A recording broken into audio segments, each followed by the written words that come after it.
บ่ได้บอกเขามาว่าสิให้มาเล่นเด้ถ้าเป็นเน้นขาดทำบัตรอยู่2 เทื่อเด้ถ้าเป็นเน้นหน่อยก็อยู่วัดสุวรรณวาสขาดทำบัตรอยู่2 เทื่อถูกตีบ่ขาดอีกเลยล้างถ้วยล้างจานตะกี้มือเป็นชีหิตเบิดธรรมดาแต่มันเป็นวัดอำเภอเนาะพระนี่เฮ็ดเองก็ทุกอย่างเด้อ2 เทื่อเท่านั้นนี่ชื่ออะไรอยู่เทื่อหนึ่งถูกบ่ถูกจับได้เทื่อที่2ถูกจับได้ว่าบ่ไปทำวัดโอ้ยบ่ต้องห่วงแล้วผมก็ใหญ่ผมก็เสือฝากเอาเคล็ดลับเลยอยู่หันถึง3 ปีบ่เคยขาดทำบัตรอยู่2 เทื่อบ่ขาดจังไปอยู่หม้องอื่นบัดนี้จังเป็นบัตรดำก้อยบ้านอื่นเป็น5 ปีประมาณนี้ล่ะสิข้างก็ซึกตัวอย่างถ้าหมู่เด็กคิดว่ามันดีสิดีมันบ่ได้ดีเด้ก็สิบอกจะซึกตัวจะพาหมู่เล่นนะบ่ได้เอาผู้ใดมาเอาใจไผเด้มาให้ฝึกวินัยมาให้ฝึกความอดความทนความพยายามจ้ะ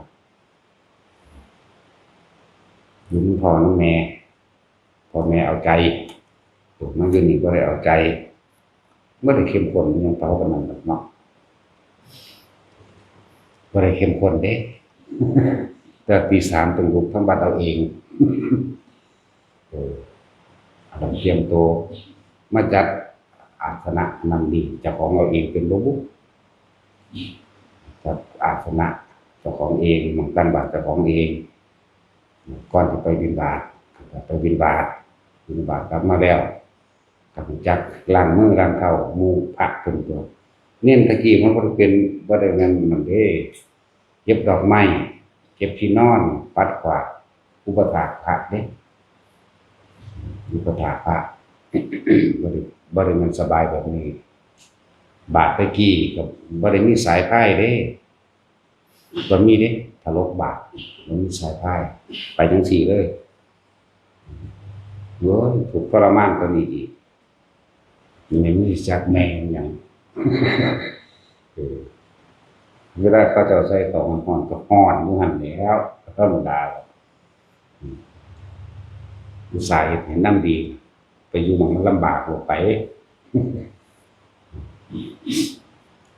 ก็เพราะว่าเราเคยลำบากมาก่อนก็เลยบ่อยากให้ลำบากบ่ได้แม่นฮักสู้ได้บ่ฮักแม่งได้คนเด้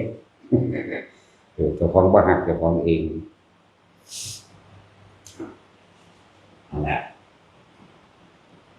เสียงหยอกกันแก๊กๆอยู่คือว่าจักหยังอีหยังนี่เนาะจะอยู่โดนก็เนาะเรื่องสั้นก็เฮาอยู่ในวัดสุวรรณวาส3 ปีขาดทำบัตร2 เทื่อแรกถูกจับบ่ได้เทื่อที่2เบ้อยังเจ็บไปยะธรรมดาลาบเลย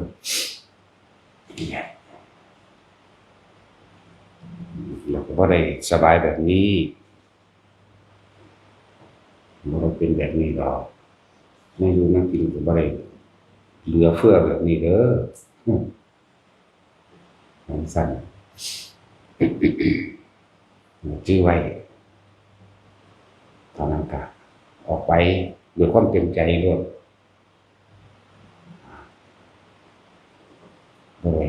บ่ได้มาเอาใจจักว่าแต่มันมีคนเอาใจแล้วยามเด้อยากแง่มันบ่ได้วิเศษที่สิบอกให้เบิดนั่นแหละเพิ่นก็เอาใจแล้วสิเอาแต่ใจมันบ่แม่นเด้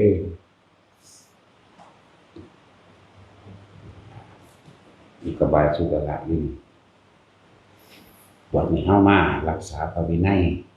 ถ้าผู้ใดรักษาพระวินัยได้แล้วโอ้ยมันมีใช่ไปเลยครึ่งแล้วเบิดหยังก็ได้ว่าแต่เฮ็ดนำพระวินัยเบิดบรรลุอรหันต์เลยอ่านเบิ่งดีๆเด้ออ่านเบิ่งดี มันติงไปกับอะไรใจคิดกับอะไรโลภะเนี่ยใจคิดถ้าหยุดใจคิดออกได้แล้วโลภะก็บ่เกิดโทสะก็บ่เกิดโมหะก็บ่เกิดมันก็ภายวินัยตั้งอยู่ภายวินัยก็คือมรรคผลก็คือนิพพานก็ตั้งอยู่เหมือนเดิมมันสั่นแหละที่ว่าเฮาเฮ็ดไปตามภายวินัยรักษาใจตัวเดียวแค่ว่าบ่คิดนั่นนี่มันก็ค่อยๆเองหรอก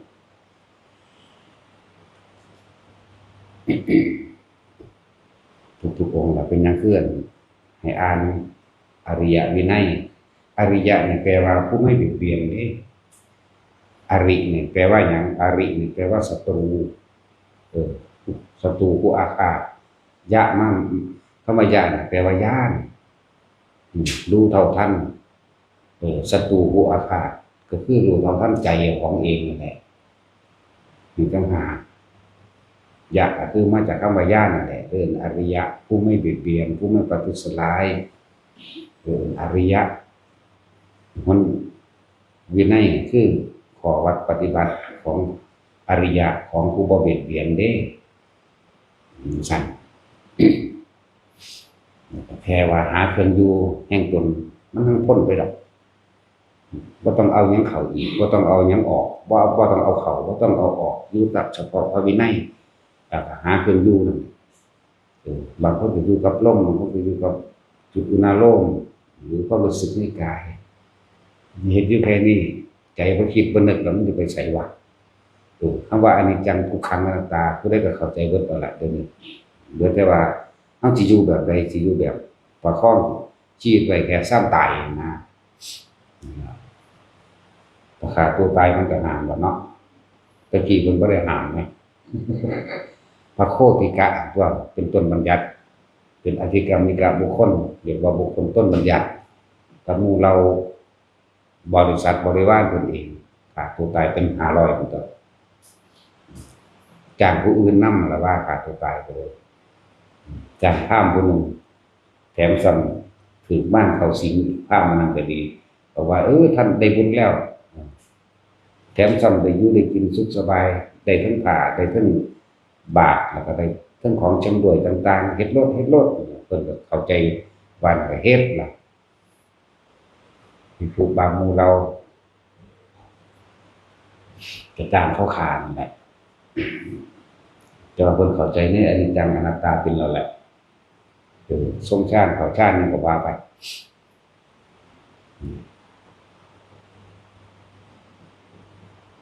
แต่แม้ว่าชีวิตที่เหลืออยู่นั่นเฮาจะต้องสร้างความดีให้กับตนใช้ชีวิตที่เหลืออยู่สร้างประโยชน์จริงๆสักคำว่าสร้างประโยชน์นี่แค่เฮารักษาภายวินัยมีข้อวัดปฏิบัติอันใดก็เฮ็ดไปนี่ก็เป็นประโยชน์แล้วเด้นี่โหธรรมดาได้ประโยชน์คือการรักษาภายวินัยนั่นแหละแล้วผู้อื่นเห็นก็สงบเสงี่ยมเรียบร้อยบ่ปกบ่พร่องการกินการเดินการไปการมามันก็สวยงามนะบุคคลที่บ่ทันมีศรัทธาก็เกิดศรัทธาบุคคลที่ศรัทธาจะแบบจริงๆขึ้นไปอีกเป็นการรักษาพุทธศาสนาไปในตัวอยู่แล้วถึงว่าเฮาเฮ็ดเฉพาะเฮาเองโลดตอนนี้ผู้อื่นมาเห็นไกลๆจังซี่รู้สึกว่าเป็นแต่ไปฝึกหัดนำเป็นแต่ไปปฏิบัตินำเด้ว่าไปนั่นแหละสร้างประโยชน์เจ้าของเองนั่นแหละจริงๆเฮาแม้นเฮาบ่หวังประโยชน์มันก็เป็นประโยชน์มันก็เลยเกิดกลายเป็นประโยชน์ผู้อื่นนะเหตุไปเถอะบ่ต้องไปจำเป็นต้องไปอธิบายขยายความยังให้ผู้ใดฟังหรอกว่าเจ้าของปฏิบัติดีหรือบ่ดีเสียเวลาสร้างประโยชน์บ่จำเป็นต้องอธิบายให้คนผ่านมาเข้าใจหรอกมันบ่เข้าใจอย่างๆดอกยิ่งประเภททั้งผ่านพร้อมทั้งอนันตริยกรรมพร้อมมิจฉาทิฏฐิอนันตริยกรรมจบเลยบ่อาจสามารถที่ทำความเข้าใจบุคคลทั้งหลายที่มันเป็นแบบนี้ได้เด้ค คนที่ยุยงทรงให้แตกแยกกันคนที่ยุยงให้คนไม่บาปแตกแยกกันเอาแบบว่าแบบยุยงให้พระวัดนั้นผิดกับพระวัดนี้นั่นแหละอันนั้นปริยกรรมจะไปอธิบายยังเขาฟังได้พวกนี้โคตรหนาเลยเด้หนาคักมันธรรมดาปัญญากระทุกหนากันหนาพวกนี้บ่อาจสามารถปฏิบัติธรรมบรรลุอิหยังได้ดอกบ่อาจสามารถเลยนั่งสมาธิก็บ่ได้พวกนี้เป็นฮึดๆฮัดๆอยู่ผู้เดียวก็เป็นชุดๆฟัดๆเป็นอึดๆอัดๆเป็นพวกคุณเพิ่นคุยต้องหาคนคุยทางเร็วคนบ่มีเด้อพวกอนันตริยกรรมสมมุติทำง่ายที่สุดคือการมีนุ่งสงแตกแยกนั่นแหละถ้าประสงค์คือคนหมู่มากสิมีอีหยังปหาตวะอริยสงฆ์แบบนาคนหมู่มากแตกแยกกันเกิดความจะ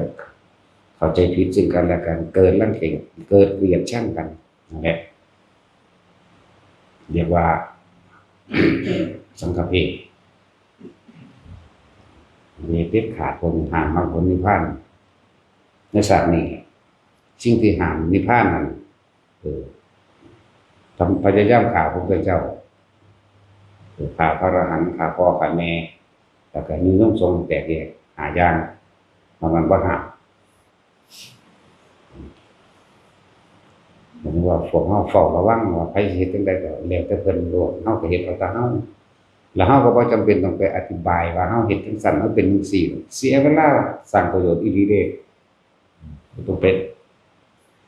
แนะนำแบบนั้นแบบนี้เลยคนหาเรื่องก็ย่อมหาเรื่องอยู่แล้วบ่ทันได้เรื่องนึงก็หาเรื่องนึงหาไปเรื่อยๆเด้มันจื้อความเก่าบ่ได้ดอกเขาเว้าหน้ากับเขาเว้าหลังจื้อบ่ได้เลยก็คือคนที่มีสัจจะคนมีสัจจะนี่10ปีก็เว้าอันเก่า20ปีก็เว้าอันเก่าก็คือคนบ่มีสัจจะเด้คนบ่มีสัจจะเนี่ยตัวไม่ไปหน้าหาเรื่องไปเรื่อยเด้พวกนั้นปฏิกรรมมันเป็นสัตว์บ่บาปไปขาพวกนั้นสัตว์ก็ดีบ่บาปดอกได้บุญพร้อมมันจังสิบ่ได้ไปสร้างความเสียหายให้แก่ตัวมันเองเป็นอันดับหนึ่งให้กับผู้อื่นอีกอันดับ2ผู้อื่นคอยตามไปนำเด้เห็นว่าครบเทวทัตอาจารย์ศัตรูคบกับเทวทัตอีกตั้งซะแล้วหลงขาพ่อเจ้าของสองแม่ก็เลยตอมใจตายไปนำแม่ก็ตอมใจตายด้วยนั่งวิเทหิแม่เพิ่นนั่นแต่ว่าล่ะฟังแล้วก็พวกที่หลงผิดที่คือเกี่ยกล่อมไปนำยังตกข้างมาเฮาซุมื้อนี้เด้คือหลวงปู่หลวงปู่ชอบนี่นะหลวงปู่ชอบนี่นะตกข้างมาโอ้ยเสียเวลากระดาษเลยพระโมคคัลลาก็ภาษาดีบุตรเป็นน้ำเอามากตัวหลวงปู่ชอบหลวงปู่แหวนหลวงปู่ยังละท่านลืมชื่อแล้วหลายองค์อยู่ด้วยล่ะไปเห็นผิดเดินทางไปนำเทวทัตโอกาลิกะกับพ่อแห้งนึงที่ในมหาเวทีเรื่องเลยโอ้โหน้ำอยู่เด่นแต่ว่ามันน้ำอยู่แต่ว่ามันก็บ่เป็นต้นนะเพราะคือเทวทัตเป็นต้นมูมันหนามูจากศัตรูกับวางมือรู้แต่เจ้าอะไรล่ะจังที่ขึ้นเทวทัตก็วางแสนรู้แต่เจ้าจังที่ขึ้นโอกาลิกะเจ้าเบารู้มันเห็นน้ำเขามันเบาออกว่ามันบรรลุพันธุ์พระพุทธเจ้าส่วนที่ขึ้นเนาะแท็กซี่เอาบ่มึงมันจังได้เห็นพระพุทธเจ้าหลายเป็นหลายได้บุญหลายว่าแม่นบ่เนาะท่านบอกว่าแต่ละคนเฮาก็เทศประจำอยู่ดอกว่าอาเสวนาจะพาละนั่งอาเสวนาแปลว่าอย่าไปเว้าพาละนั่งกับคนพาลเสวนาจะพาละนั่งจะพบคนพาลจะบอกว่าสนทนาจะติดตามแม้มีเรื่องฝ่าหนีโลดคุยนิดหน่อยทักทายเพราะนิดหน่อยหนีโลดเสวนาจะพาละนั่ง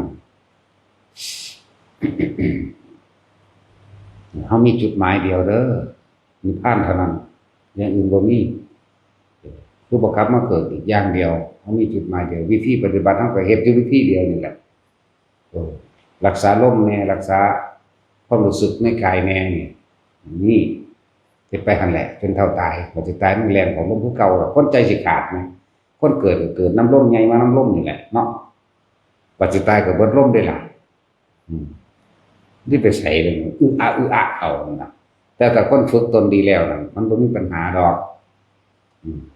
ก็ฝึกเจ้าของอยู่ตลอดคือพวกเขาฝึกอยู่เดี๋ยวนี้ดีเงียบไปเลยกับลมจักก็อย่าลืมเลยอานาปานสติอานิสงส์ใหญ่อานิสงส์มากอานิสงส์สูงสุดเด้บุคคลผู้ใดก็ช่างจะมีทำให้บ่อยทำให้มากทำให้ชินทำให้เป็นดุจดังยานที่จะทำเวทนิยธรรมสามารถละความรู้สึกเวทนีน่ะแปลว่าเวทนาแปลว่าความรู้สึกนี่แหละทั้งพอใจและไม่พอใจแม้กระทั่งการอุเบกขาเรียกว่าวิทิฏฐธรรมได้อรหันต์ในขณะที่มีชีวิตอยู่พวกท่านเต็มร้อยสิซ่าหรือสิเร็วก็ขึ้นอยู่กับการเล็งของตัวเองนี่แหละพวกท่าน 75% ได้อนาคามีเรียกว่าจังซั่นแหละมันเป็นลำดับของมันอยู่ดอกอันนี้เราให้เกิดความเล่าใจเกิดความมั่นใจนี่เป็นคำสอนของพระพุทธเจ้าเด้ว่าเฮาบ่ได้บอกเอาเองเด้บุคคลผู้ที่อยู่ในลมหายใจอานาปานสติเป็นเครื่องอยู่เป็นวิหารธรรมนี่ทำให้บ่อยทำให้มากทำให้ชินทำให้เป็นดุจดังญาณย่อมมีผลใหญ่มีผลมากทิฏฐธรรมเวทนิยธรรมได้อรหันตผลในขณะที่ยังมีชีวิตอยู่โดยปัจจุบันชาตินี้ถึงแม้ว่านี่คือปัจจุบันชาตินี้บาดนี้บุคคลที่ทำลดลงมาจาก 75% ได้อรหันต์ในขณะที่สิ้นชีวิตฟังดีๆเลยได้ตอนที่ยังมีชีวิตอยู่ดีๆนี่นะหนึ่ง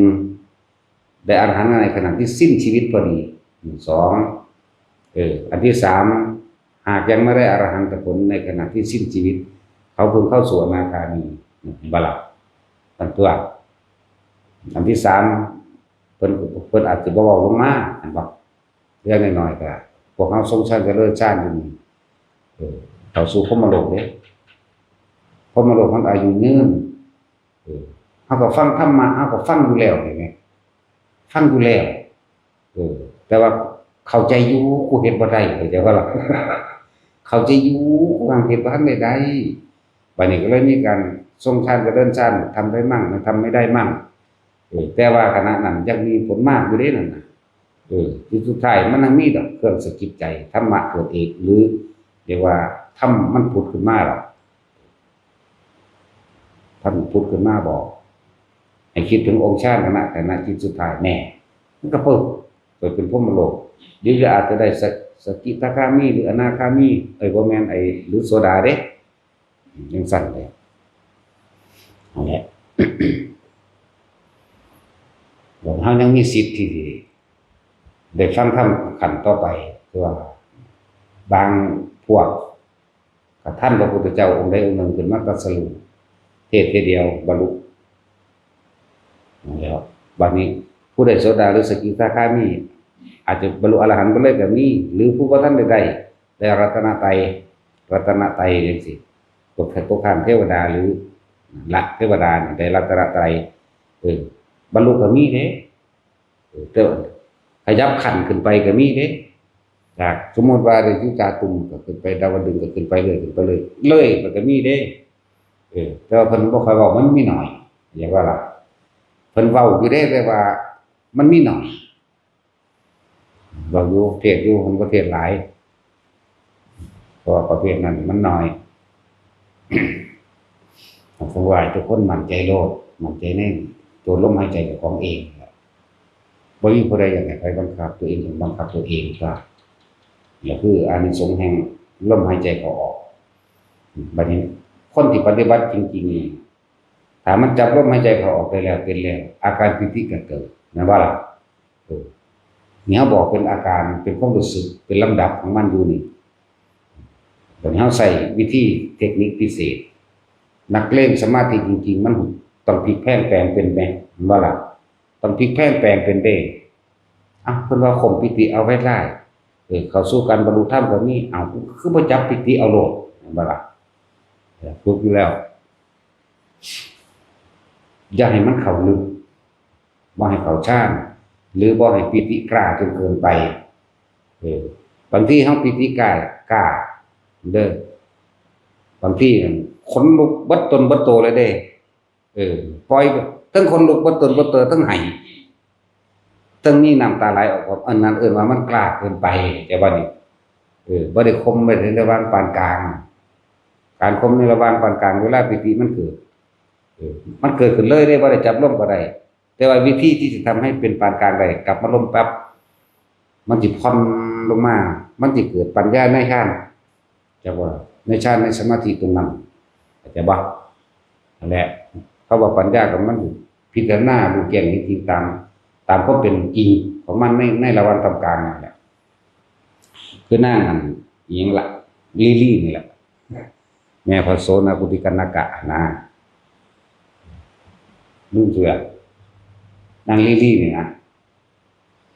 แล้วเพิ่นบ่ได้เห็นพระพุทธเจ้าเด้เพิ่นสิไปออกลูกนี่ก็ในขณะนั้นยินเสียงเทวดาคุยกันอยู่เทิงหลังคาเสียงนี้ก็เสียงเกิดความขนลุกสยองเก่าขึ้นมาก็แต่ว่าเพิ่นคมปิติเอาไว้ได้แล้วเพิ่นก็พิจารณาตามปิติก็ยังมีอยู่ฟังดีปิติก็ยังมีอยู่ยังเป็นคนหัวลุกวืบอยู่แต่ว่ามันบ่แห้งเป็นคมไว้แล้วเพิ่นก็น้อมระวังกลางๆถ้าสิตั้งใจฟังเสียงเลยก็เสียงนั้นดับไปหายไปก็เลยมาอยู่กลางๆระวังปิติกลางๆเสียงนั้นก็เลยชัดเสียงยักษ์นั่นน่ะหิมาวตาคุยกันเห็นบ่คุยกันว่าพระพุทธเจ้าแสดงธรรมว่าแบบนี้เอาคุยกันจบแล้วเพิ่นก็บรรลุโสดาบันนั่นแหละนั่งกันจำบ่ได้หรอกนั่นแหละมีแต่จังว่าในเมื่อนั้นถ้าสิเทียบถึงว่าในพระไตรปิฎกที่บันทึกไว้นั่งอันนี้เป็นฝ่ายผู้หญิงที่บรรลุโสดาบันที่พระพุทธเจ้าแสดงธรรมมาที่แสดงธรรมจักในเมื่อนั้นแต่บ่ได้ฟังจากปากพระพุทธเจ้าฟังจากหิมาวตายักษ์กับอันสาตายคือรติยักษ์คุยกันเทวดานั่นแหละยักษ์ก็ได้คุยกันแล้วเพิ่นก็ได้บรรลุนำนี่คือผู้หญิงผู้บรรลุโสดาบันในหมู่ที่พระพุทธเจ้าแสดงธรรมจักรส่วนผู้ชายก็เป็นพระโพธิญาณนี่ให้คู่กันจังว่าคู่แต่นานๆนี่มันก็พลากออกไปอยู่ได้กับผู้อื่นแต่ว่าล่ะมันสั่นแหละเขาเจ้าก็เฮ็ดมานำกันเรื่อยๆแต่ว่ามันพลากจากกันก็อันโพธิญาณส่วนมากก็ไปเป็นฤาษีสิมากกว่าแต่ว่าก็มีคู่ไว้ตั้งเริ่มต้นแรกเริ่มต้นปรารถนาจะเป็นเลิศด้วยแบบนั้นเลิศด้วยแบบนี้นะมันหลายก็ละเอียดกันละไปเพราะฉะนั้นข่าวเอานี่ให้ทุกคนชีวิตที่เหลืออยู่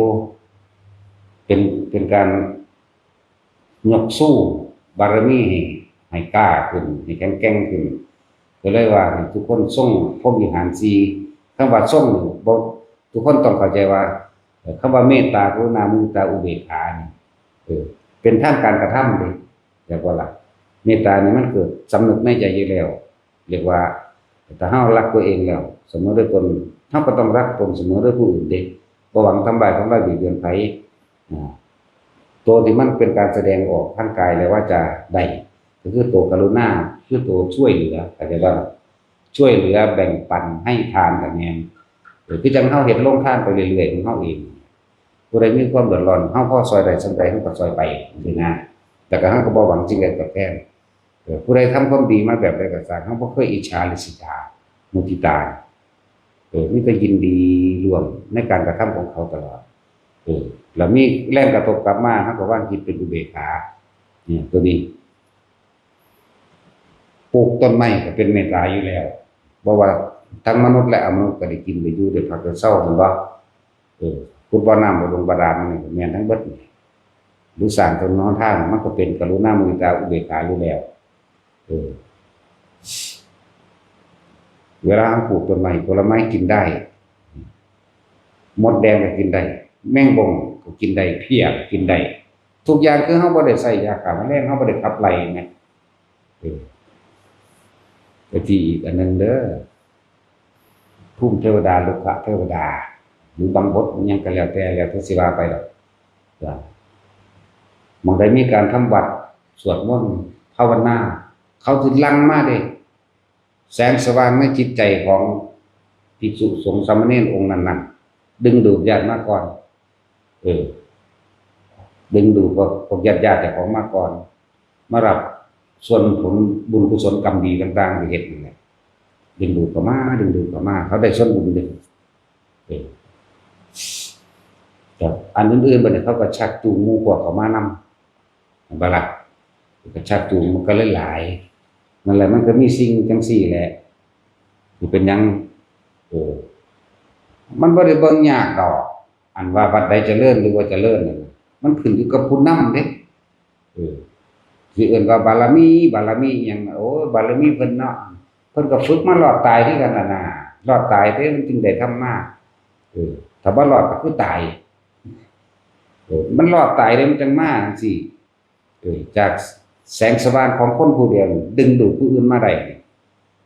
บ่ได้เอิ้นไผมาเด้ล่ะมันทางมามันว่าจังซี่นั่นแหละบ่ได้เอิ้นไผมามันทางมาพวกเทวดาที่มีศักดาขึ้นไปแน่อย่างเช่นสันยามาดาวดึงต่างๆเพื่อหาดุสิตถึงพรหมโลกล่ะเขาได้รับส่วนบุญจากเฮาหรือรับกระแสธรรมจากเฮาแม่นบ่เขาก็ไปสะกิดญาติๆเข้ามาญาติๆคนนี่แหละบัดญาติๆคนมาทำแล้วเวลาทำบุญทำทานอุทิศบุญออกโดยบ่หวังสิ่งใดตอบแทนมันถึงอย่างบ่ล่ะบัดนี้คอยมีฤทธิ์มีเดชขึ้นมาก็คอยลังไหลกันเข้ามาคือคนมาเดี๋ยวนี้นั่นบ่ล่ะตะกี้สิมีไผมาเนาะนั่นแหละมันก็เลยมาแบบทางลึกลับทางว่าลึกลับดอกกันเว้าอธิบายมันบ่ได้ลึกลับเด้ผู้นั้นญาติของนั้นเป็นเปรตปราชตูชีวิเปตพวกนี้รอรับส่วนบุญอันญาติผู้สูงกว่าหมายถึงอาจจะเป็นจาตุมดาวดึงจังซี่นะไปสะกิดญาติที่เป็นมนุษย์มาเข้าใจว่าล่ะญาติที่เป็นมนุษย์มาก็มาทำบุญกับผู้ทรงศีลทรงธรรมทรงฌานก็ว่าไปบัดนี้เฮาก็เน้นอยู่แล้วว่าเวลาพวกเราให้ทานหยังอย่าขออย่าว่าล่ะการขอเป็นการตัดผลทานผลบุญที่มันจะไปถึงญาติเจ้าของเองบัดนี้มันบ่ขอบัดนี้ฟังความเพิ่นมันก็ไปของมันเองพวกมันก็เกิดมีกำลังมากก็มาเรื่อยล่ะจังซั่นแหละมันก็มานำจังซี่ถึงว่าเฮาเน้นว่าเวลาพวกเจ้าให้ทานเฮ็ดหยังก็สร้างพวกเจ้าอย่าขอให้ทานโดยมาสวดมนต์ภาวนานี่ศีลมันก็มีในตัวอยู่แล้วเวลาเฮาอุทิศผลทานบุญกุศลกรรมดีข้าว่าอยู่แล้วเสมอแม่นบ่ล่ะขอผลทานบุญกุศลกรรมดีจนถึงแดนแม่นบ่ล่ะเฮาภาวนาอยู่แล้วมันก็ถึงบัดนี้ส่วนการสิได้รับหรือบ่ได้รับก็ขึ้นอยู่กับของเขาบัดนี้เฮ็ดดูเขามันก็ได้รับของมันน่ะจังซั่นเบิ่งวัดใดสิเจริญหรือบ่เจริญนั่นน่ะมันเบิ่งบ่ยากบางคนเขาวัดแม่นบ่ซั่นพอภิกษุสามเณรในหันเขาเจ้าเรียกว่า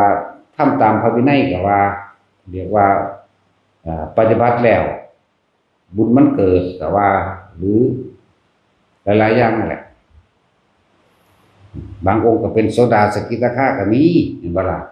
เฮาซั่นแล้วจังน้อยๆเฮาทรงฌานเป็นเอาหน้าเรียกว่าทรงฌานเป็นบ่มีแนวตกข้างเด้ทรงฌานมันเป็นอุเบกขาเด้เข้าใจว่าล่ะมันบ่มีแนวตกข้างเด้หมายถึงว่าเวลาเฮาถวายของกับภิกษุผู้ทรงฌานเวลาเฮาอุทิศบุญนั่นเขามันวางจิตเป็นอุเบกขาอยู่แล้วหมู่ภิกษุสงฆ์เหล่านั้นนะว่าตลอดต้องการได้แนะนำธรรมสั่งสอนอันนี้ ว่าพวกเจ้าท่านจะหวังผลท่านจะแลกของจะไปหวังผลในท่านเรื่องนั้นทั้งสิ้นจะไปปรารถนาหยังแล้วให้พวกเจ้าตั้งใจอุทิศบุญสะพานบุญมันว่างอยู่แล้วนี่เรียกว่าล่ะมันก็เลยเป็นของบริสุทธิ์ทั้งสองฝ่ายอุบาสกกับปฏิฆาหกอุบาสกผู้ให้ทานปฏิฆาหกผู้รับทานเขาส่งชาติของเขาอยู่แล้วมันก็ไปเลยนั่นแหละเป็นแบบนั้นเฮ็ดดูเขาหมายถึงให้ท่านดูเขาจากนักก็เลยคอยเบาเขาจนถึงมาขันเปรตสันสนิทสุดท้ายไปเป็นเทวดาก็เป็นได้เลยมาเกิดเป็นมนุษย์ก็เกิดได้เลยแต่ว่าเราต้องสั่งว่าเขามาแบบนั้นจังว่าชีวิตที่เหลืออยู่พอเขาทำประโยชน์ได้สองอย่างประโยชน์มนุษย์และประโยชน์อมนุษย์อย่างว่านี้ประโยชน์มนุษย์ชักจูงชักชวนหมู่พวกคนฝูงเขามาสู่ธรรมช่วยเหลือแบ่งปันทั้งที่เป็นญาติและไม่ใช่ญาติก็ช่างนี่คือประโยชน์มนุษย์ประโยชน์อมนุษย์แม้นสัตว์เดรัจฉานต่างๆในวัดเฮาอึดอยากเนาะหมาก็บ่ได้เอิ้นมาจักมันมาแมวยังหลายได้บุเนาะตั้ง30กาก็บ่ได้เอิ้นเด้มันเป็นร้อยมันบ่ซั่นมันจะทางใดแมวก็จักผู้ใดเอามาออกลูกจากปากอยู่เลยนี่หามมันซั่นแหละนั่นแหละคนมื้อนี้มันก็มานี่เลยประโยชน์โลกนี้แล้วก็ประโยชน์เทวโลกก็มีมันสัตว์ตัวมันบ่ได้เบิ่งยากเด้วัดใดที่มันเสื่อมมันโทรมเดินลงทั้งที่มีภิกษุนะว่าล่ะวัดเศร้าหมองเพราะว่าหยังผู้อยู่ในวัดนั้นบ่พากันฝึกหัดปฏิบัติอีหยังมันสิเอามันหยังมาเหลื่อมใสของที่มีอยู่ก็เสื่อมโทรมเศร้าหมองลงไปเพราะว่าบ่เฮ็ดตามพระวินัยคนก็บ่ค่อยเข้าสิเอาหยังไปเข้าเนาะมันบ่มีแนวดึงดูดมันบ่มีแม่เหล็กแหมใจความสว่างภายในใจนี่พวกเฮาบ่เห็นมันกระจายจ้าออกไปมันก็คนก็เข้ามาก็วันนี้ภิกษุองค์นั้นอยู่ในวัดนั้นบ่เฮ็ดอีหยังก็คือคนธรรมดาดีบ่ดีเลวกว่าอีกเนาะมันจะเอาหยังดึงดูดมาซะคนตายแถวนี้เห็นแลนมานี่เบิดน่ะอันนี้โลดปั๊บ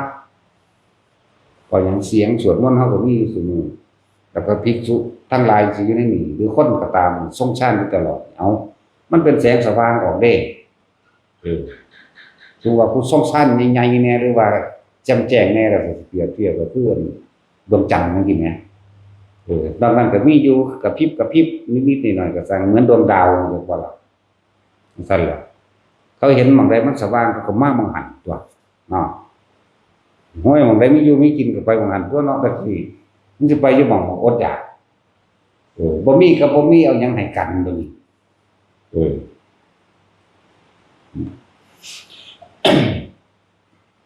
จังว่าเฮาได้ประโยชน์2อย่างนี่เนาะประโยชน์โลกนี้และประโยชน์โลกหน้าทั้งมนุษย์และอมนุษย์ประโยชน์คือประโยชน์ตนเองก็ได้รับความสงบเย็นอันประเสริฐบุญเกิดอยู่กับตัวเองตลอดบุญคือความสงบเย็นคือบอกกับวนกับไหว้เราในความแบบใดอย่างดีอย่างนี้อย่างเป็นแล้วนี่แหละบุญเป็นจังซี่บุญอันเกิดจากสมาธิภาวนาบุญอันเกิดจากการสมถะภาวนาสมาธิภาวนาทรงฌานเรื่องฌานนี้บุญอันเกิดจากสิ่งนี้บุญตัวนี้เป็นนามธรรม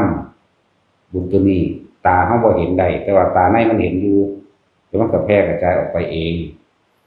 ส่วนเบิดพระสงฆ์องค์เน้นเฮาอยู่นี่ต่างฝ่ายแต่มันมีแสงสว่างในตัวเองอยู่แล้วแสงน้อยแสงใหญ่แล้วแต่บ่ล่ะญาติได้มาก่อนญาติในโลกทิพย์มาก่อนเบิ่นก็จังเอาญาติในโลกมนุษย์สมมุติว่าอย่างพวกเฮาผู้มาฝึกหัดปฏิบัติเป็นผู้ทรงฌานบัดนี้ผู้อยู่ข้างบนได้รับส่วนบุญกุศลกลับไปสะกิดคนเทวดาองค์นั้นอาจสิมีแม่ใน ไม่หาศาสตร์ที่แล้วโอ้แม่กูเห็นว่าล่ะไปสะกิดให้มาทำบุญนี่เข้าใจว่าล่ะจังสั่นตัวนี่แหละคือความลึกลับทางบ่ลึกลับมันเป็นแบบนี้ที่มันมาที่แต่ละคนมานั่นน่ะมันสิมีความรู้สึกว่าอยากมาเด้ก็ญาติเจ้าของนั่นแหละอยากได้บุญก็เลยรู้สึกว่าอยากมาจากว่าล่ะประเทศธรรมดาด่าแต่คนด่าคนต้นต้องรู้เรื่องเนาะถ้าด่าหมามันบ่ได้รู้เรื่องเด้หมาเนี่ยมันบ่รู้จักว่าไผดีไผเลวเด้มันเห่าอย่างเดียวเนาะเห่าแล้วกัดจังซั่นก็ตัวกัดก็กัดตัวนั้นหนาคักแล้วตัวเห่าก็เห่าแล้วเขาฟาดก่อนใส่ก็แล่นนี่แหละบ่ได้เบิ่งยากดอกคนที่ลังไหลเข้าไปลังไหลเข้าไปหาผู้จังซั่นมันก็สังเกตเบิ่งเอาคือหลวงพ่ออินทวายจังซี่กับปานาคำน้อยคนลังไหลเข้าไปนั่นแหละแสงสว่างเพิ่นแจ่มแจ้งเอาไปครับหลวงพ่อสุชาติจังซี่นี่เพิ่นก็ลังไหลเข้าไปจังซี่ก็หลวงพ่อปราโมทย์จังซี่เพิ่นก็ลังไหลเข้าไปเนาะเพราะมันมีความสว่างในใจเขาเจ้าเองแต่สินทรัพย์คนก็ลังไหลเข้าไปสั่นตัวแสงสว่างไงแสงสว่างหน่อยก็มีเกิดขึ้นหลวงพ่อโสภาจังซี่หลวงปู่บุญมาจังซี่หลวงปู่เยื่อนจังซี่คนก็ลังไหลเข้าไปหลวงพ่อยังอีกละอยู่วัดที่หน้ามุกดาหารหลวงพ่อลั่นบอกแม่นบอกอยู่มุกดาหารเนี่ยนะผู้ไม่ห้าวไม่หวกเองนี่นะนี่แหละคนก็ลังไหลเข้าไปหาคนเบิ่งอยู่ซื่อๆเขาสิไปเด้เนาะพวกเทศบักหลายๆอยู่นี่ก็มีหลายอยู่เด้คนคือบ่ไปพี่มันอยู่ทางในพี่อยู่ในความบริสุทธิ์ใจของผู้คนเป็นผู้นำหมู่นี่เด้จักว่าล่ะขนาดบางพวกได้รับมรดกจากครูบาอาจารย์อุปชาตายเนาะได้รับวัดบากใหญ่วัดก็เศร้าหมองบ่มีคนเข้าบ่มีคนทำความสะอาดบ่มีคนปัดคนกวาดก็เจ้าของนั่นบ่ดีเองมันบ่ล่ะสั่นตัวสิเอาอีหยังไปดึงดูดพอพันแห่งแสงสว่างเพิ่นก็ถือเอาดวงอาทิตย์เป็นใหญ่กว่าหมู่แม่นบ่ล่ะเราลงมาก็ทั้งความเป็นดวงจันทร์เนาะแล้วก็ดวงดาวต่างๆเปรียบเทียบสั่นตัวของใดมันมีความมืดมันเขาสิไปอยู่บ่มึงคือบ่ไปแต่สิอยู่นำมึง ก็ไปสักทีล่ะหั่นพากันหาสื่อตะเลหรือตะเลความอยากเต็มสมองคนนั้นเต็มหัวใจอยู่นั่นเจ้ายังดึงดูดคนนะว่าล่ะมึงอยากไปอยู่บ่เอาดีๆเด้องวดนี้ตัวนี้ว่ามื้อละ4เทื่อผมก็แม่นบ่ไอ้แน่นอนเอาแน่นอนมันสิไปอยู่บ่จังซั่นแล้วก็ไปต้องพวกเดียวกันนั่นแหละที่บ่ไปเด้นั่นแหละเพราะว่าบ่มีเทพเทวดาทั้งหลายเข้าไปหุมไปล้อมคนเลยบอกคนอย่างอื่นๆคนทำบุญแท้ๆเลยบ่ไปมันมีกะผีหุ่นกันคนกับคนประเภทเดียวกันเด้ภาษาอันของภาคคนหัวซื่อๆเนาะอันบ่ล่ะกับคนคือกันผีบ่ไปกับผีบ่ไปก็เศร้าหมองเบิดสังเกตเบิ่งโลดมันก็สิมีจังซั่นเว้าเรื่องพระพุทธเจ้าก็ได้หลังจากเมื่อเพิ่นนั้นแสดงธรรมจักรปรณสูตรไผเอาบรรลุหลายกว่าหมู่เทวดาได้บรรลุธรรมหลายกว่าหมู่นั่นบ่ล่ะสั่นตัวแล้วก็ตลอดทั้งว่าการทำขออัดขอทำต่างๆที่มงคลสูตรเกิดขึ้นได้คนมันเถียงกันมาถึงเท่าใดแล้ว12ปีทะเลาะเบาะแว้งกันเรื่องอันใดเป็นมงคลบางคนก็ว่าภูเขาบางคนก็ว่าต้นไม้นั่นไม้นี่วาดนั่นวาดนี่เห็นบ่ล่ะบางคนก็ว่าสัตว์แขวสัตว์เรียกว่าคือแขวหมูตันนั่นอยู่นะแข ก้วสัตว์แก้วเสือแก้วสร้างนั่นนี่จังว่าจังซั่นล่ะว่าเป็นมงคลมื้อนึงเทวดาทั้งสี่สว่างจ้ามาถามพระพุทธเจ้าบอกพุทธเจ้าก็ตรัสมงคลสูตรให้ฟังเสวนาจะพาลนังปฏิตานังเสวนาบูชาจะปุชนียนังมาแล้วก็พุทธเจ้าเป็นเผ่าพันธุ์ของดวงอาทิตย์นั่นว่าล่ะแสงสว่างมันเกิดขึ้นแล้วธรรมได้เกิดขึ้นแล้วนั่นแหละพุทธปฏิอาโลโกไม่ใช่ว่าแสงสว่างได้เกิดขึ้นแล้วนะครับดวงตาแห่งปัญญาได้เกิดขึ้นแล้วเทวดาเขาก็สุ่มมาใส่กันเขาก็ไปสะกิดญาติๆเขามาหาอย่างนั้นทั้งสั้นเลยคิดเบิ่งเอาเด้อนั่นแหละหลายๆอย่างถ้าเฮาปฏิบัติดีปฏิบัติชอบสักอย่างบ่ต้องย้านไปสิมาบ่มาหังด่าหังหลายเนาะแต่คนเลวนี่ถ้าว่าด่านี่เจ็บใจเด้เพราะว่าเขาสังสมแต่สิ่งเลวพวกจิตใจต่ำช้าเลวซ่านเป็นซั่นเด้บ่ได้รู้จักว่าโอ้ยศูนย์นึกกูก็ศูนย์นอนนี่บ่ได้คิดว่าสิเอาออกเด้บ่ได้กำหนดรู้เด้บ่ได้กำหนดรู้ว่าเจ้าของกำลังทุกข์กำลังโมโหกำลังเครียดมีแต่สิกำหนดว่าเฮ็ดใดกูสิเอาคืนได้เท่านี้นี่นั่นแหละคือนิสัยสันดานของเขาสะสมแต่แนวเลวเขาบอกดีปานใดก็สร้างกูสิหาแนวเลวๆนั่นล่ะมันขัดงานจักว่าล่ะมันสั้นมันบ่ได้เกี่ยวกับห่มผ้าเหลืองดอกห่มผ้าเหลืองดีแน่จักหน่อยว่าได้รักษาวัดไว้จักหน่อยว่าก็ได้นอนเข้าวัดเกิดเหมือนกับดังว่าคนรับจ้างเลี้ยงงัวพอได้กินขี้งัวแล้วนั่นแหละ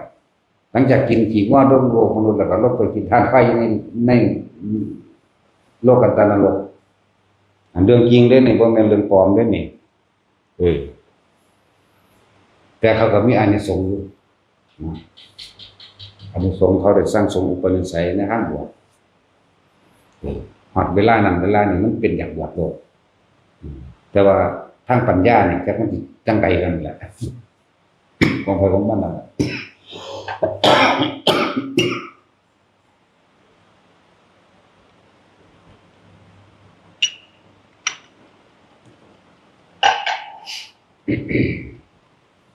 พวกเฮาสิปฏิบัติว่าพวกเฮาสิเฮ็ดให้เฮาพ้นทุกข์ผู้อื่นก็พลอยได้พ้นไปนำเด้อย่างนั้นมาก็ทุกข์ภายนอกเข้าใจบ่ล่ะคือว่าแต่ละคนอาจจะได้โสดาสกิทาคาหยังก็แล้วแต่นี่คือเฮาภายในบัดนี้ผู้คนจากภายนอกคือว่าญาติเป็นเปรตอยู่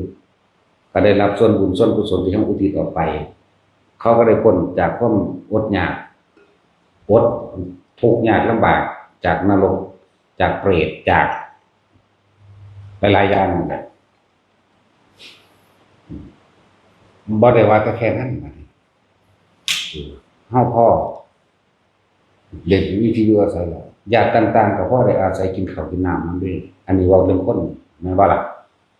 บ่จักทิศทางสิไปทางใดปัจจุบันก่อนเหมือนกันกินอยู่บางคนก็มาโดยบ่มีทางไปแม่นบ่เลยมาตั้งตัวอยู่วัดแค่เรียนดีแล้วก็ออกไปสู่ใหม่ออกไปสู่กับกองกิเลสใหม่เนาะอันนี้เว้าสู่ว่าคนผู้นี้มาอยู่วัดนี้ได้ถึงที่อยู่อาศัยดีแล้วบางที่หมู่พวกหรือญาติๆตกทุกข์ได้ยากมาอยู่นำกูก่อนไปหยังนะว่าก็พอได้กินข้าวกินน้ำผีก็คือกันก็แบบนั้นแหละโลกวิญญาณต่างๆก็แบบนั้นแหละบ่ได้ต่างกับคนเด้ว่าจังซี่แบบนี้ตอนนี้คือว่าเมสซี่ผู้ใดผู้หนึ่งฟังธรรมเข้าใจธรรมะรู้ดีแล้วคือสักส่วนหมู่มากก็แบบนั้นแหละแต่ว่าสักส่วนหมู่มากบางทีหมู่ตกทุกข์ได้ยากที่นำหม่องหลายอันหลายหม่องหม่องนี้ดีเด้เป็นที่สัพพยะเด้เป็นที่สบายอันนั้นอันนี้สะดวกก็ส่วนกันมาตัวผีมันก็ส่วนแบบนั้นแหละแล้วก็ล่ะมันบ่ได้ต่างจากคนเด้บางที่ก็ได้เป็นที่พึ่งพาของลูกของหลานนั่นบ่ล่ะเขาทุกข์ยากจังซั่นจังซี่บ่มีข้าวสู้ข้าวกินจังซี่ขอแน่ อันนั้นอันนี้แน่สงเคราะห์แน่เขาก็ให้เนี่ยก็นี่แหละก็แบบนั้นแหละพ่อเข้าใจบ่เนี่ยอ่านชีวิตออกบ่นี่แม่นบ่ล่ะเนี่ยบ่นี้คือว่าผู้นั้นมาเขามาอยู่ในวัดแล้วตัวเองก็ปฏิบัติดีขยันหมั่นสวดมนต์ภาวนาสงสร้างเป็นนั่นนี่เป็นคนบ่มักตำหนิติเตียนผู้อื่นเป็นคนบ่หยังเบิ่งไปคนที่เขามาฝึกหัดปฏิบัตินำกันก็อยากอยู่ใกล้เด้เขาเย็นแม่นบ่ล่ะแล้วเขาเย็น ผู้นั้นก็ฮักผู้นี้ก็ฮักได้บัดนี้ก็เฮ็ดน้ำดีบางทีมีเรื่องเดือดร้อนอื่นๆอันเป็นลูกเต้าและหลานในภายนอกเกิดความทุกข์แล้วเขาก็ซอยได้ล่ะแม่นบ่เขาบ่อยากให้ลำบากใจบ่อยากให้ทุกข์ที่จังหมู่พวกเขานี่ล่ะผู้นั้นเป็นนั่นเป็นซอยกันเด้ก็แบบนั้นแหละโอ้เฮ็ดจังได๋ลูกตกทุกข์ได้ยากขอมาอยู่พึ่งพาอาศัยนำแน่ก็ได้อยู่เนาะกับผู้มาอยู่ก่อนปฏิบัติดีก่อนคำว่าปฏิบัตินี่บ่แม่นก็สิเพ่งเอาแต่ตัวนี้อย่างเดียวดอกนิสัยกิริยาภายนอกนำแหมเรามักเฮ็ดนำคนเราช่วยเหลือคนเราอันนั้นนี่บ่ค่อยเว้าให้ผู้ใดดอกแน่บัดนี้อยู่นำกันนานๆแล้วมันรู้จักอุปนิสัยเนาะคนเขาก็เคารพนับถือกับเราเองนะบัดนี้มีเรื่องตกทุกข์ได้ยากอาจจะเป็นญาติลูกเต้าหลานนั่นนี่มาขอความช่วยเหลือเขารู้เรื่องนำเขาก็ช่วยด้วยล่ะแม่นบ่ล่ะแล้วผู้ใดเป็นหนี้ผู้ใดเขายังใช้หนี้ให้ก็ยังมีแหมแม่นบ่ล่ะเพราะว่าหยังคนผู้นี้มันเสียสละเฮ็ดเพื่อหมู่พวกเฮ็ดเพื่อหมู่คนส่วนมากบัดนี้เขามารู้เบื้องหลังเอาคนยังเป็นหนี้อยู่คนยังเป็นนั่นนี่เขาใช้หนี้ให้เลยก็มีแหมบักเท่าไรแสนเด้ซั่นแหละคือจังคนคือแม่ยิ้มเล่าเอาหน้าตัวเองเข้าไปเอาที่ดินตรงนี้ออกมานั่นน่ะล่ะเอาที่ดินตรงนี้แต่ของเป็นหนี้แท้เด้บัดนี้600,000กว่าเด้เนาะบัดนี้คนพวกเขามีกำลังอยู่แล้วมีรวยอยู่แล้วเขามารู้จักเอาคนผู้นี้คือกล้าเสียสละเพื่อผู้อื่นแท้กูมีเท่าใดมี10 ล้าน20 ล้านซ้ำนี่กูขอส่วนบุญนำเขาบ่ได้พรใช้หนี้ให้เลยจังซี่แหละก็จังซี่แหละว่าปฏิบัติดีปฏิบัติชอบทั้งภายนอกและภายในภายในคือกว้างขวางจิตใจเอื้อเฟื้อภายนอกก็เฮ็ดนำคนอยู่ว่าซั่นบัดนี้เขาก็ไม่เห็นเบื้องหลังว่ามันเป็นแบบนี้เขาก็ยังซอยเลยกันนี่แหละมันก็มาแบบนี้แหละพวกเฮาคือกันต้องบอกว่าปฏิบัติไปไผไปมันเด้อจะว่าให้กันเนาะแล้วว่าให้กันคนนั้นคนนี้ อยู่ด้วยความสมัครสมานสามัคคีกันนี่นะมันรู้จักอยู่ภายในนี่แหละแต่ละคนว่าผู้นั้นดีเด้จังซั่นดีเด้อจะยุ่งกับเพิ่นเด้อผมบ่ปากเว้าผู้ใดง่ายๆเด้จังซี่นะอยู่นำกันนานๆแล้วหันรู้จักอุปนิสัยเมื่อรู้จักอุปนิสัยแล้วมันก็เป็นที่รักถ้าผู้เป็นที่สั่งก็มีช่วยไกลมันได้ง่ายๆแล้วว่าเขาจะไกลจากหนีเด้เขาบ่อยากอยู่ใกล้เด้อันแล้วมันคือเว้าเรื่องภายในมันถ้าผู้หมู่พระภิกษุสงฆ์เพิ่นปฏิบัติดีแล้วเทวดาอินพรหมก็อยากอยู่ไกลมันอยากอยู่ใกล้แล้วเขาก็อยากให้ญาติเขานั่นได้มาทำบุญกับผู้จังซี่เขาก็ไปเข้าฝันบ่หรือฝันไปบ่หรือยังอยู่ซื่อมันก็ดีดขึ้นโลดอันยังขีบธรรมะนี่นะดีขึ้นเราฟังเราติดอกติดใจ2 มื้อ 3 มื้อเราฮ้อนฮ้อนจักมาเนี่ยก็ญาติเจ้าของเองก็ไปอยากให้มาเมื่อมาแล้วก็เกิดความเข้าใจลึกซึ้งกับเราเดี๋ยวทำบุญอุทิศไปก็มันก็ถึงแก่ผู้ไปสะกิดมาอันหลายๆอย่างนะครับที่ว่าตามธรรมบทหรือว่าสามัญพุทธการที่เพิ่นบอกก็มีแนวนี้เด้คือพระโมคคัลลาเพิ่นไปเที่ยวนรกสวรรค์เนาะโอ้ยบอกญาติผู้ขาทำบุญมาให้นี่เด้อแน่แต่ยังมีอยู่มั้ยผู้นั้นเป็นเปรตผู้นี้เป็นนั่นเป็นนี่บางทีไปหาเทวดาบอกว่าพวกมนุษย์ทั้งหลายมีโอกาสแล้วอย่าพากันประมาทเด้อให้ทำบุญนั่นอันนี้อุทิศมาให้แน่คือกัน อุทิศมาแน่หรือว่าทำบุญอันนี้อุทิศนะหรือว่าลูกไปเป็นเทวดาแม่เสือไปเป็นเปรตก็มาสะกิดกับฝากพระคุณเจ้าองค์นั้นแหละว่าขอให้ลูกหรือว่าขอให้ญาติทำบุญอุทิศไปให้ผู้ดีแน่นี่มันก็เป็นทั้งสี่นะแล้วจังว่าปฏิบัติไปเถอะสละออกอย่างเดียวบ่เอาจักอย่างในใจเฮานี่คือบ่อยากได้หยังบ่อยากเป็นหยังบอกให้แต่ละคนว่าเวลาเฮาทำบุญทำทานอย่าหวังผลทานอย่าไปคิดกังวลในความอยากได้และอยากเป็นกับมันดอกนั่นแล้วแต่ว่าหวังผลทานบ่มีจิตผูกพันในผลทานแล้วบ่มีการสังสมความอยากได้อยากดีอย่างนี้อยากเป็นหยังแล้วการอุทิศผลทานบุญกุศลกันดีมันก็เป็นไปของมันเองมันก็ไปถึงกับญาติผู้ถึงทุกขันได้รับแล้วก็รับผู้บ้านได้รับมันก็ข้างอยู่หันแหละ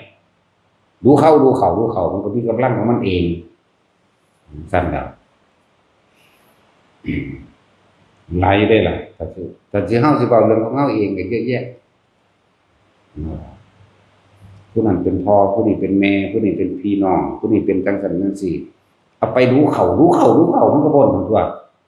เนาะใช่แล้วอย่างเฮาอ่านมาในประวัติของผู้เป็นข้าเป็นซอยแม่เพิ่นพ้นนรกเนาะหลายปีเติบอยู่ได้ล่ะอยู่ในโลกนรกพุ่นน่ะเขาก็โอ้ยอุทิศบุญเท่านั้นได้อยู่บ่ได้อยู่เย็นเข้านึงอุทิศเท่านั้นอุทิศเท่านี้บัดสุดท้ายมันก็พ้นขึ้นมาจนว่าเกิดทันกันได้นะประวัติของผู้เป็นข้าหยังก็ว่าเขาอ้อบ่ตัวละตัวนี้ลักษณะนั่นแหละหลายอยู่ดอกก็เฮาได้อ่านนำนี้แต่เฮาจะเอามาเทียบว่าแต่เฮาสิเว้าเรื่องของเฮาก็มีแต่เรื่องของเฮาเพิ่นบ่เห็นนำเนาะว่าเรื่องของผู้อื่นก็พอได้อ่านมาได้ผ่านมาเหมือนกันอยู่สิอย่างนี้มันใช่แล้วอีกอย่างนึงคือเรื่องพระมาลัยจังซี่ผู้ใดได้อ่านบ่ปุ๊บเนาะแล้วทราบนิดๆหน่อยๆพระไล่เที่ยวนรกมันคล้ายๆกันกับพระโมคคัลลาทำอะไรเที่ยวนรกโปรดสัตว์นรกด้วยกันมันไปทางใดมันก็คอยเย็นไปจังซั่นแต่สิว่ายังเหมือนเทียบกันกับว่าคือหลวงปู่มั่นเพิ่นว่ากระแสเสียงสวดมนต์ของเฮาเองดังลงไปหมดเย็นชั่วขณะก็ยังดีหมายถึงญาติเด้จากบ่นี้ญาติเฮาผู้สิได้รับเห็นมั้ยเย็นชั่วขณะหนึ่งก็ยังดีที่เพิ่นเปรียบเทียบไว้นะสวดในใจไปเท่าไหร่ล่ะดังไปเท่าไหร่ล่ะเสียงออกเสียงพอประมาณที่แรกพันโลกธาตุสวดในใจเนาะเสียงพอ10,000โลกธาตุสวดออกเสียงเต็มที่หาประมาณไม่ได้แม้นรกก็ได้รับผลพินาเปรียบเทียบไผหลังเลยล่ะญาติเฮาเองก็ได้บ่ญาติเฮาเองถึงว่าสวดไปเถอะคือเอาเบิดทุกอย่างแล้วเฮาเฮ็ดอยู่เดี๋ยวนี้สวดมนต์เฮาก็เอาสวดมนต์เฮาก็สวดมนต์คือการแสดงธรรมของพระพุทธเจ้าเด้อเป็นการสาธยายคำสอนพระพุทธเจ้าคนเป็นๆถ้าบ่ได้เรียนบาลีแม้นสิแปลบ่ได้ก็ช่างเถอะว่าสิตายมามันต้องแปลได้ดอกไม่ใช่ว่าล่ะมันแปลได้ดอกล่ะสั่นว่าทุกคนขยันเฮ็ดไปเถอะมันบ่ไปไสดอกเฮาก็เป็นของเฮาเองแม่นบ่พ้นแล้วเฮาก็ต้องไปรับผลของมันคือเก่าแม่นบ่อยากได้มันก็ไปรับคือเก่าแม่นอยากได้ดีบ่ได้เรียกว่าล่ะความโลภมันตัดเนาะมันบ่อยากได้ทางใดดอกนั่นจังซั่นมันสิไปไสก็จะของเฮ็ดเองก็จะของบ่พ้นมันก็ไปรับของเก่าคือตัวล่ะเป็นเทวดาก็อิ่มทิพย์คือจังนั้นเรื่องเขาเจ้าเขียนอุปมาอุปไมยเปรียบเทียบผู้ใดใส่ข้าวใส่บาตรคือมันเป็นอายหอมล้วนๆหรือว่าใส่กล้วยสุกใสพอสมีเขาเจ้าอุปมาอุปไมยเปรียบเทียบซื่อๆดอกเวลากินบ่ไปนั่งกินคือเฮาดอกนึกซื่อๆมันก็อิ่มแล้วอิ่มในสิ่งที่เจ้าของเฮ็ดไว้นั่นแหละว่าอยากกินกล้วยได้ก็อิ่มโลดกล้วยหอมอยากกินขนมได้ก็อิ่มโลดแล้วสั่นว่าบ่แม่นไปนั่งกินคือคนดอก นึกก็อิ่มเลยเพราะว่าอิ่มทิพย์กินอาหารทิพย์ก็เจ้าของได้เฮ็ดไว้นั่นน่ะมันน่ะบ่ไปตั้งใส่ลายอยู่ดอกแต่ว่าเขาเจ้าเปรียบเทียบมันเป็นภาพซื่อๆนึกอิ่มก็อิ่มโลดเทวดาลืมกินอาหารก็มีเด้เนาะในตำราน่ะมันเป็นหยังก็ลืมเนาะมันเสพกามเข้าใจว่าล่ะมันบ่รู้จักเด้มันกำลังมั่นกับอันนั้นอยู่ ขึ้นหลุยลงไปใส่นรกพุ่นเด้ว่านี่มันจะหลุยลงไปพุ่นเด้ ลืมก็มีการจุติมีตั้งหลายรูปแบบการเคลื่อนที่ออกจากที่เดิมตกใจกับเกิดเป็นมนุษย์แล้วก็มีว่านะครับที่พาเหตุเอาเบิดทุกอย่างการสร้างถนนหนทาง ก็เพื่อความสะดวกสบายหวังผลในถ้ำกุปนิพพานเหมือนเดิมแต่การสิปลูกต้นไม้ให้ท่านเป็นการเสียสละความเห็นแก่ตัวปัจจุบันปลูกต้นไม้แล้วก็สัตว์ก็ได้กินคนก็ได้กินทั้งมนุษย์และอมนุษย์ต้นไม้บางต้นที่มันมีแก่นมีอย่างพวกที่เป็นสัมภเวสีหรือเปรตหรือนั่นน่ะเปลี่ยนภูมิเป็นลูกะเทวดาอยู่ต้นไม้เลยเด้อยากว่าล่ะนี่มันประโยชน์มากมายที่พาเฮ็ดกินนี่การให้ทานน้ำมื้อนี้ทั้งมนุษย์และอมนุษย์นั่นแหละได้ทั้งหมดพวกเขาก็ได้กินได้อาบพวกสัตว์ทั้งหลายพวกมดพวกแมงพวกอีหยังต่างๆพวกเสียนดินพวกไส้เดือนพวกนั้นพวกหลายๆอย่างให้เฮ้ยมันได้กินเบิดจักว่านกจักว่าหนูจักว่ากาจักว่าสัตว์ต่างๆที่เป็นหมามันนี่ก็ได้กินมันสั่นตัวเฮ็ดไปต้นไม้คือหัวใจของโลกเลยต้นไม้คือลมหายใจของโลกก็ว่าอันนี้ส่งประมาณบ่ได้เด้อทุกคนว่าถามตัวเองแล้วว่าแต่ละคนเคยปลูกต้นไม้โดยบ่หวังสิ่งใดตอบแทนบ่ท่านก็บ่ให้หวังสิ่งใดตอบแทนปลูกต้นไม้ก็บ่หวังสิ่งใดตอบแทนพวกเฮาปลูกอยู่เฮือนเฮาเป็นจังได๋ฮู้หวังอยู่ว่าซั่นเนาะปลูกบ่ฮู้ก็หวังเห็นแต่คนรักแล้วก็คิดอยู่ซั่นล่ะหน่วยสิงามจังซั่นหน่วยสิใหญ่จังซี่พันนั่นพันนี่เนาะถ้าเพี้ยขึ้นมาหานี่มันสีดโลดแน่ยาฆ่าแมลงฆ่าซั่นล่ะ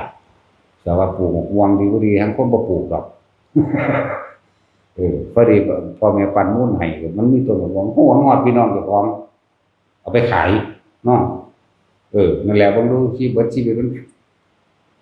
เอาชีวิตฝากไว้นะมันมะม่วงกระดันนะมะม่วงกระดันมาเคียงรอมันสั่นแหละหลายอย่างถ้าพอมาได้ยินได้ฟังธรรมอันนี้เนาะโอ้ยพวกเจ้าสิเป็นตกอยู่ไสพวกเจ้าคงจักอยู่ดอกตัดสินนี่ก็ขุดมาจากใต้ขุมนรกเลยจากว่านรกมันมี8แต่ว่าตัดสินอยู่16คิดว่าตายแล้วสิไปไสนี่บ่ได้รู้เรื่องหยังแม่นเบิดละมื้อนี้ขุดมาจากขุมนรกเบิดนั่นแหละผมเข้าใจว่าไปทำบุญไปตะวันพระเอาบ่แม่นไปทำบุญไปเว้าพื้นกันเป็นตั้งปิ่นโตไว้แล้วปุ๊บหรือว่าบางสุว่าพอไปทำวันศีลวันพระตะกี้เนาะบ้านๆนี่เนาะตั้งบาตรเลี้ยงไว้เด้แม่นบ่ล่ะเอาข้าวใส่ปักๆๆๆทั้งคุยกันไปนำสวงทางอยู่แม่นว่าล่ะบ่พื้นกันเว้าเดี๋ยวก็เว้าอวดผัวบางทีก็เว้าพื้นผัวเนาะอวดลูกอวดเมียไปก็ดีสวงทางใส่กันไม่ว่าไปทำบุญหรอกมันบ่เป็นบุญบุญคือความสงบภายในใจของคุณนี่แหละจังว่าผู้ใดมาหม้องนี้ให้เบิ่งตัวอย่างเด้ให้เบิ่งผู้อยู่ก่อนเป็นตัวอย่างเด้บ่แม่นโรคๆเบกๆอย่างย่างโอยหุ่นเบ้พี่คือคุยกันอุ้มอิ่มนี่เมื่อนั้นอาดุลกับอันเตาโหบอกถูกให้ขนาดมาโดนเราได้นั่นอุ้ยยังบ่มีสมองอยู่เนาะคุยกันอุ้มอิ่มอยู่ว้ายคุยหาแมวยังโดดเด้จังซั่นแล้วเดี๋ยวนี้เฮานั่นน่ะคือจังหันเฮาตอนถวายพระเขาจังหันมันเนาะพวกบ่มีหน้าที่หยังเบิ่งลมหายใจเจ้าของพวกนั่งเบิ่งลมหายใจเจ้าของนั่นแหละจับจุดอุณหภูมิทรงชาติเจ้าของเองอยู่หั่น พวกมีหน้าที่ถวายถาดพระเขาอาหารก็เฮ็ดไปพวกมีการส่งก็ส่งไปพวกรับก็รับไปบ่แม่นมาคุยกันอิ่มๆเด้โทรศัพท์ก็บ่ให้เปิดอีกนะครับเพราะว่าอยากให้มันเข้าใจอยากให้มันเป็นมันต้องเป็นบุญแท้ๆอันที่เฮาเห็นอันทั่วไปนั่นน่ะไปเว้าพื้นกันอยู่ในวัดนั่นแหละพวกกันแม่ครัวจะถาดว่าเขาก็สิร้อยเอาแน่ก็มีอยู่ให้หั่นแหละเนาะทั้งที่ก็จมมาเงินถาดนั่นแหละอันนี้จักเอามาหยังนี่จังซี่ก็เอามาทิ่มว่าเด้เนาะจังซี่ก็มีแล้วก็เว้าพื้นกันสิมีหยังเด้ถ้าว่าจัดดอกไม้ไหว้พระซั่นแต่ผู้ใดผู้หนึ่งจัดก็บ่แล้วต้องกูนั่นซั่นแล้วสิเป็นอยู่บ่ล่ะนั่นแหละบอกให้ได้รู้ได้เลยว่าเจ้าอาวาสวัดนั้นน่ะมันบ่ได้อบรมสั่งสอนอุบาสกอุบาสิกาผู้เข้าไปฝึกหัดปฏิบัตินำแม่นบ่เอาหัวหน้าเป็นจังไดลูกน้องก็เป็นคือกันนั่นแหละอุปนิสัยนั่นใดก็ได้นั่นแหละมันคบกับใครย่อมเป็นเหมือนดุจดังบุคคลผู้เป็นเช่นนั้นแหละดีเด้แม่นบ่ล่ะอยู่นี่ถ้าบ่ได้นิสัยเฮาก็ไล่หนีโลดเด้เวลาทำหยังก็สร้างก็ทำจริงๆเวลาคือให้อันใดมันฮู้ว่าอันใดควรอันใดบ่ควรเด้แต่คนที่มาทางอื่นเฮาให้โอกาสเทื่อนึง2เทื่อแต่ก็ฉลาดนี่ล่ะเบิ่งเขาคือเงียบแท้ๆเนาะถ้าผู้อันมาก็สังเกตเบิ่งผู้เขาอยู่ก่อนตัวบ่แม่นลูกย่างพุ่นลูกย่างพี่คือบักอันนั้นเป็นว่าไป2เทื่อกลางคืนมาก็จักปุ๊บปิ๊กๆไปพุ่นกลางเช้ามาก็ฟึดๆฟัดๆไล่พุ่นตัวซั่นแหล้วคือ2เทื่อแต่ที่3คือให้ไปบ่เบิ่งหมู่บ่บ่ตกบ่เบิ่งบ่เขาคือตุ้มหุบยิบๆอยู่ของไผของมันแท้เนาะซั่นแหละผู้มีถวายจังหันจังหยังก็เฮ็ดไปผู้ทรงเอาล้อมาไว้ก็เอาผู้ขนขึ้นขั้วก็ขนขึ้นไปก็อันนี้ก็ย่างโบโหเวอยู่ผู้เดียวผู้คุยก็คุยบ่ได้เด้ให้โอกาสด้วยคุยทั้งจะบอกว่าค่อยเลยเนาะสั่นเลยนั่นแหละเบิ่งพวกเขาเจ้าอยู่ก่อนนั่นแหละวัดใดก็สร้างคุยกันถึงกันดีบ่ดีเจ้าอาวาสส่วนหมู่คุยบ่พื้นคนซ้ำเนาะเอามันเท่านั้นเอามันเท่านี้ไปเลยเด้อันนั้นแหละมันบ่งบอกถึงว่าผู้นำมันเองบ่มีศีลบ่มีธรรมผู้นำบ่มีศีลผู้นำบ่มีธรรมเด้นั่นน่ะเพราะฉะนั้นก็เจริญคนเข้าเป็นร้อยเป็นพันคือเฮาตัวเนาะประมาณโอ้ยวิตผีกับผีอยู่ร่วมกันจังซั่นแหละมันสิเอาอีหยังไปเนาะจังว่าเว้าความต่างๆให้ฟังว่าที่มาเป็นหยังวัดว่าอารามเขาเจ้าคือเจริญคือรุ่งเรืองคนก็หลายคนก็หลายแล้วคนหลายๆเนี่ยเขาเจ้าคืออยู่นำกันได้เห็นบ่เพราะเขาเจ้าเฮ็ดสิ่งเดียวกันก็ขึ้นอยู่กับผู้เป็นหัวหน้าแนะนำให้เบิ่งเด้อเบิ่งผู้รุ่นพี่เขามาก่อนเฮ็ดจังไดบ่แม่นมาสิเวกๆว่ารู้เฉพาะตนเองอุปนิสัยเก่าอันในบ้านจะเอามาฝึกมาละหยังละความเห็นแก่โตนั่นแหละสิเป็นละหยังนั่นแล้วจังซี่แหละจังว่าพวกมาทีหลังก็เบิ่งผู้เขาอยู่ก่อนบ่แม่นสัตว์มาแต่อันเก่าเจ้าของเนาะที่อุปนิสัยเก่าๆที่เคยเฮ็ดมาถ้าเฮาด่าก็ถ้าว่าเครียดที่จริงมันบ่ได้ด่าเด้เนาะถ้าวันตีคือตีโดยเมตตาน่ะคือพ่อแม่ตีลูกเขาบ่ได้สั่งเลยเขาตีนั่นแม่นบ่ล่ะใครตัวบ่ขาดโดยกรุณาตีโดยเมตตาขาดโดยกรุณาเด้ลักษณะนั่นแหละผู้ใดมาทีหลังสิให้เบิ่งผู้เขาเจ้าอยู่ก่อนเด้อเบิ่งสังเกตซะก่อนบ่แม่นมาแต่ว่าเว้งๆว่างๆมาโหลดมาหยอกกัน คิดอยากรับโทรศัพท์คิดจะโทรศัพท์คิดจะเว้ามันก็เว้าจังซี่จะมาหาเฮ็ดบ่ซั่นก็บ่ต้องมายากหยังวะเนาะนั่นแหละครับบ่ต้องมาถ้ามาลักษณะนั้นถ้าผู้ใดที่ว่าเจ้าของรู้ดีแล้วบรรลุแล้วอย่ามาเด้เพราะว่าเฮาบ่รู้หยังประเภทนั้นคือสิมาบวชจังซี่แหละมาฮอดสอนหมู่มาตั้งแต่ขึ้นรถบ้านเจ้าของบ่ฮอดไปเที่ยวสอนหมู่อยู่ซั่นโอ้ยมันเป็นโรคประสาทอันนั้นเดี๋ยวเบิ่งอันพอสอนเขาผู้ถูกสอนมันก็นั่งเฉยก็เบิ่งลมเขาเนาะทั้งสอนเขาอยู่ว่าซั่นโอ้ยหาเลยบ่ได้บวชซ้ำไปล่ะเพราะว่าบ่มีผู้ฟังบ่วงอยู่ปริตจังซั่นล่ะครับก็บอกไว้ก่อนถ้าผู้ใดดีแล้วอย่ามาเด้นั่นแหละแต่ว่าเจ้าของบรรลุนั่นรู้จักนั่นรู้จักนี่แล้วก็ต้องมาอยู่เจ้าของโลดหมู่สิปวดหัวอยู่นำหมู่บ่ได้ว่าเบิ่งรุ่นเก่าๆของรุ่นพี่หมู่ภิกษุสงฆ์ก็เบิ่งรุ่นพี่คนที่มาใหม่ก็เบิ่งรุ่นผู้อยู่ก่อนนั่นแหละรุ่นพี่นั่นแหละเขาเจ้าคือเงียบแท้บอกตะกูนี่บ่อนก็สิบ่คิดหรอกเนาะถ้าหลวงพ่อได้วาดใส่นั่นแรงบ่เพิ่นฮักก็ได้จังบอกเนาะถ้าเพิ่นสั่นให้ขาเลยเด้นั่นแหละสิไล่หนีเลยเด้นั่นแหละขาไล่หนีเลยเพราะมันขาบาดข้อรอไล่หนีนี่เจ้าบ่มีโอกาสได้มาฟังแบบนี้หรือเจ้าไปหาหม่องอื่นโลดก็ได้แล้วแต่ที่หม่องนี้มันบ่ดีแล้วล่ะไปหม่องอื่นความหมายเอาหลายอย่างคนบ่ได้เลยเข้าใจตัวเอง